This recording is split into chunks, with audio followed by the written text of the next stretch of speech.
नमस्कार, मी पूजा. परिपूर्ण स्वादमध्ये आपल्या मनापासून स्वागत. आज आपण करणार आहोत मस्त दाणेदार मलाई कुल्फी. आज आपण ही कुल्फी कोणतंही महागडं साहित्य न वापरता मोजक्याच साहित्यात करणार आहोत. तरीही ही मलाई कुल्फी अगदी विकतच्या कुल्फीपेक्षाही चवीला अप्रतिम लागते. कोणीही सहज करू शकेल इतक्या साध्या सोप्या पद्धतीने आज आपण ही मलाई कुल्फी केलेली आहे. आपल्या चॅनलवर उन्हाळ्यात करता येण्यासारख्या वेगवेगळ्या रेसिपीज उपलब्ध आहेत. त्या लिंक मी डिस्क्रिप्शन बॉक्समध्ये देत आहे. चला तर मग आजच्या रेसिपीला सुरुवात करूया. मलाई कुल्फी करण्यासाठी इथं मी गॅसवर कढईमध्ये 1 लिटर दूध गरम करत ठेवलं आहे. इथं मी फुलक्रीम दूध घेतलेलं आहे. कुल्फी करण्यासाठी आपण फुलक्रीम दूधच वापरायचं आहे. त्यानेच कुल्फीला छान चव येते.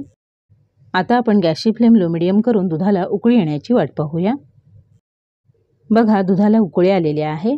आता आपण एक वेळ तळापासून ढवळून घेऊया, म्हणजे दूध तळाला लागणार नाही. दुधावर साय धरू द्यायची नाही आहे. थोड्या वेळाने ढवळून साय मोडून काढायची आणि कडेला लागलेलं दूध असं आपण आतमध्ये काढून घ्यायचं आहे. असं केल्याने दूध लवकर घट्ट होण्यास मदत होते. आपण इथं 1 लिटर दूध घेतलेलं आहे. आपल्याला ते आटवून अर्ध्यापेक्षा कमी करायचं आहे. इथं मी दूध आटवण्यासाठी अशी पसरट कढई घेतलेली आहे. असं पसरट भांडं घेतलं म्हणजे दूध ओतू जात नाही. आपण गॅसची फ्लेम थोडी मोठी करून देखील दूध आटवून घेऊ शकतो.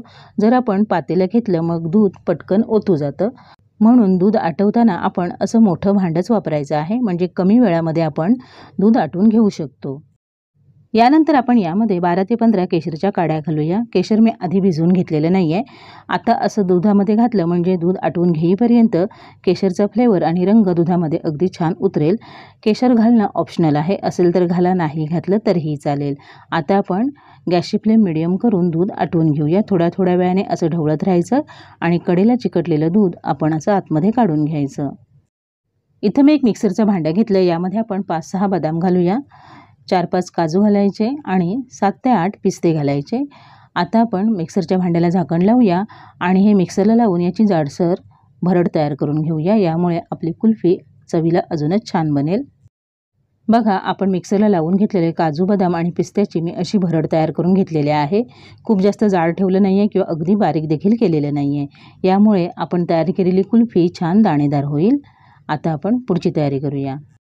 बघा, 5-6 मिनिटं दूध उकळून घेतल्यानंतर तुम्ही पाहू शकता दुधाचा हलका रंग बदललेला आहे आणि दूध हळूहळू घट्ट व्हायला सुरुवात झालेली आहे.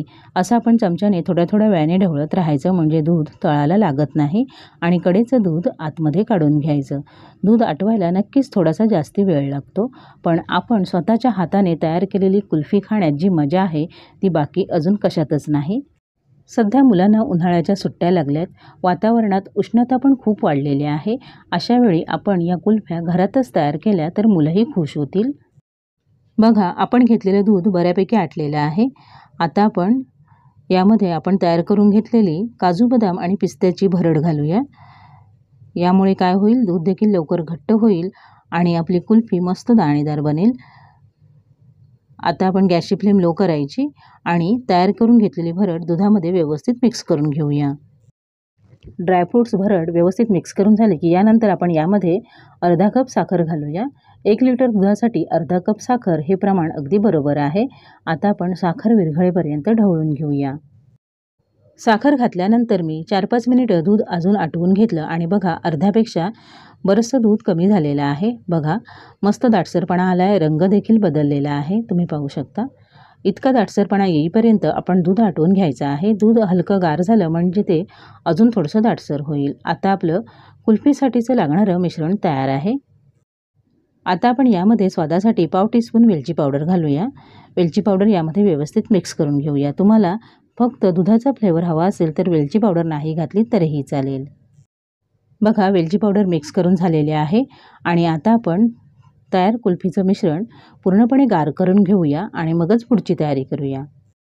कुल्फी सेट करण्यासाठी इथं मी ॲल्युमिनियमचे मोल्ड घेतलेले आहेत. बघा, माझ्याकडे अशा प्रकारचे मोल्ड आहेत. तळाकडून ते निमुळते आहेत, म्हणून मी असे ग्लासमध्ये ठेवलेले आहेत. ते असेच उभे राहणार नाहीत. माझ्याकडे असे 6 मोल्ड आहेत. तुमच्याकडे जर असे कुल्फी मोल्ड नसतील तर तुम्ही डायरेक्ट ग्लासमध्ये कुल्फी सेट केली तरीही चालेल. त्यानंतर तुम्ही इथं बघू शकता आपण तयार करून घेतलेलं कुल्फीचं मिश्रण पूर्णपणे गार झालं आहे आणि बघा, आधीपेक्षा मस्त दाटसर झालेलं आहे. बघा, असा दाटसरपणा आला पाहिजे. आता आपण एक एक करून कुल्फी मोल्ड भरून घेऊया। तयार मिश्रण आपण या मोल्डमध्ये काढून घेऊया। बघा, थोडीशी वरून जागा शिल्लक ठेवून आपण मोल्ड भरून घ्यायचा आहे आणि यामध्ये बर्फाचा थर जमा होऊ नये म्हणून अशी सिल्वर फॉईल लावायची। तुमच्याकडे जर सिल्वर फॉईल नसेल तर तुम्ही घरातील प्लास्टिकचा कागद लावला तरीही चालेल आणि एक रबर लावूया अशा पद्धतीने। कुल्फी मोल्ड नसतील तर आपण स्टीलचे लहान ग्लास घेऊ शकतो, काचेचे ग्लास घेऊ शकतो किंवा अगदी पेपर ग्लास वापरले तरीही चालतील। हाही मोल्ड भरून झालाय। आता आपण वरून फॉईल लावून घेऊया। अशाच पद्धतीने राहिलेले सगळे मोल्ड भरून घेऊया। बघा, आपण घेतलेले सगळे मोल्ड भरून झालेले आहेत। 1 लिटर दुधापासून 6 कुल्फी तयार झालेल्या आहेत। आता आपण सुरी घेऊन सिल्वर फॉईलला थोडासा चिर तयार करून घेऊया। अशा पद्धतीने आपल्याला यामध्ये आईस्क्रीमच्या काड्या रोवायच्या आहेत। आता आपण एक एक करून यामध्ये आईस्क्रीमची काडी घालूया। अगदी अलगद उभे करायचे। सिल्वर फॉईल लावल्यामुळे काय होतं, आईस्क्रीमची काडी बरोबर मधोमध उभी राहते। जर तुमच्याकडे सिल्वर फॉईल नसेल तर तुम्ही आधी 2 तास कुल्फी सेट करून घ्या आणि मगच आईस्क्रीमच्या अशा काड्या रोवा। एखाद्या वेळेस तुमच्याकडे आईस्क्रीमच्या काड्या नसतीलच तर तुम्ही घरातील चमचे उलटे करून कुल्फीमध्ये रोवू शकता। आता आपण कुल्फी सेट होण्यासाठी हे तयार मोल्ड फ्रीजरमध्ये ठेवूया। 8 ते 10 तासांमध्ये कुल्फी तयार होते। कदाचित थोडासा वेळ कमी अधिक लागू शकतो। बरोबर 12 तासानंतर आपली कुल्फी सेट झालेली आहे। सुरुवातीला आधी मी इथं एकच मोल्ड घेतलेला आहे, बाकी मी कुल्फी नंतर डिमोल्ड करणार आहे। आता आपण सिल्वर फॉईल काढून घेऊया आणि तुम्ही पाहू शकता आपली कुल्फी अगदी छान सेट झालेली आहे। इथे मी एका ग्लासमध्ये साधं पाणी घेतलं। यामध्ये आपण 3 ते 4 सेकंद कुल्फी मोल्ड बुडवायचा आणि मग हातावर असा गोल फिरवून घ्यायचा। हाताच्या उष्णतेमुळे कुल्फी अगदी सहज बाहेर निघून येते। अलगद गोल फिरवायचं आणि बाहेर काढायचं। बघा, किती छान अशी आपली कुल्फी तयार झालेली आहे। मस्त दाणेदार दिसते बघा, रंग पण सुरेख आलेला आहे। आपण यात ड्रायफ्रूट्स भरत टाकल्यामुळे छान दाणेदार झाली आहे, पण तरीही यामध्ये अजिबात बर्फ जमा झालेला नाही आहे। स्मूथ अशी आपली कुल्फी तयार आहे। एक एक करून आपण राहिलेल्या सगळ्या कुल्फी डिमोल्ड करून घेऊया। बघा, दिसायलाच किती छान दिसत आहेत। पाहता क्षणी खाव्या वाटतात। लहान मुलंच काय, अगदी मोठी माणसं देखील आवडीने खातील इतक्या या छान झालेल्या आहेत। अशाच पद्धतीने या दाणेदार मलाई कुल्फी तुम्ही घरी नक्की करून बघा। रेसिपी आवडली तर तुमच्या प्रतिक्रिया कमेंट बॉक्समध्ये अवश्य कळवा।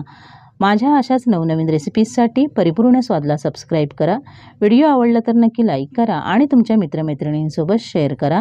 पुन्हा भेटूया अशाच एका नवीन रेसिपीसोबत। पूर्ण व्हिडिओ पाहिल्याबद्दल धन्यवाद।